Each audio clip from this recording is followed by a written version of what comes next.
ಇವತ್ತಿನ ಪಾದಯಾತ್ರೆ ಆರಂಭವಾಗ್ತಾ ಇದೆ, ಏನ್ ಮೆಸೇಜ್ ಪಾಸ್ ಮಾಡ್ತೀರಾ ಸರ್? ಈಗಾಗಲೇ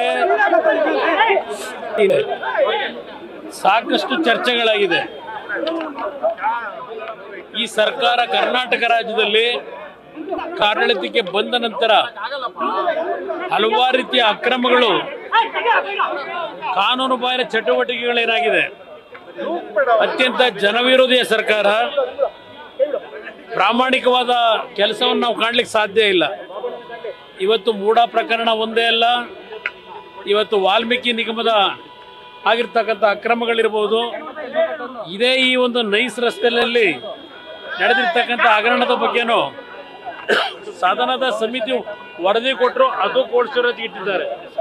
ಒಟ್ಟಾರೆ ಈ ಸರ್ಕಾರದ ಯಾವೊಂದು ಸರ್ಕಾರದ ಜನತೆಯ ಸರ್ಕಾರದ ಆಸ್ತಿಗಳನ್ನು ನುಂಗಿರ್ತಕ್ಕಂಥ ಈ ಸರ್ಕಾರದ ನಡವಳಿಕೆ ವಿರುದ್ಧ ಜನಾಂದೋಲನ ಅಂತಕ್ಕಂಥದ್ದು ಇಲ್ಲಿ ನಮ್ಮಿಂದ ಆಗಬೇಕಾಗಿದೆ, ಕಾಂಗ್ರೆಸ್ನಿಂದ ಅಲ್ಲ.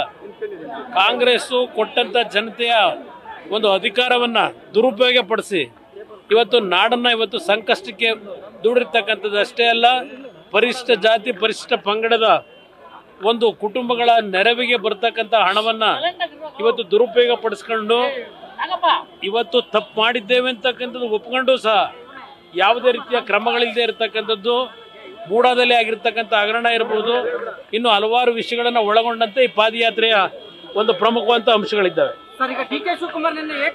ಅದಕ್ಕೆಲ್ಲ ಬಿಡದಿನಲ್ಲಿ ಉತ್ತರ ಕೊಡೋಣ, ರಾಮನಗರ ಬಿಡದಿಲ್ಲ ಉತ್ತರ ಕೊಡೋಣ. ದೇವೇಗೌಡರ ಕುಟುಂಬದ ಆಸ್ತಿ ಇದೆ ಅಂತ ಎಲ್ಲ ವಶಪಡಿಸ್ಕೊಂಡ್ಬಿಡ್ಲಿ, ಸರ್ಕಾರ ಅವ್ರ ಕೈಲೇ ಇದೆ ಅಲ್ವಾ. ಅಕ್ರಮವಾಗಿ ನಾವು ಏನಾದ್ರು ಆಸ್ತಿ ಸಂಪಾದನೆ ಮಾಡಿದ್ರೆ ಇದೆಲ್ಲ ಸರ್ಕಾರವೇ ಮುಟ್ಟುಗೋಲು ಹಾಕೊಳ್ಳಿ. ಹಿಡ್ಕೊಂಡಿದ್ದಾರೆ ಯಾರು? ಇವ್ರನ್ನ ಹಿಡ್ಕೊಂಡಿದೀವ ನಾವು, ನ್ಯಾಯಬದ್ಧವಾಗಿ ಬದುಕಿದ್ದೇವೆ, ಇವ್ರ ತರ ನಡ್ಕೊಂಡಿದ್ದೇವೆ, ಅದಕ್ಕೆಲ್ಲ ಉತ್ತರ ಕೊಡ್ತೀನಿ ಬನ್ನಿ. ನ್ಯೂಸ್ ಫಸ್ಟ್ ನಿರ್ಭೀತಿಯಿಂದ ನಿಮ್ಮ ಪರವಾಗಿ.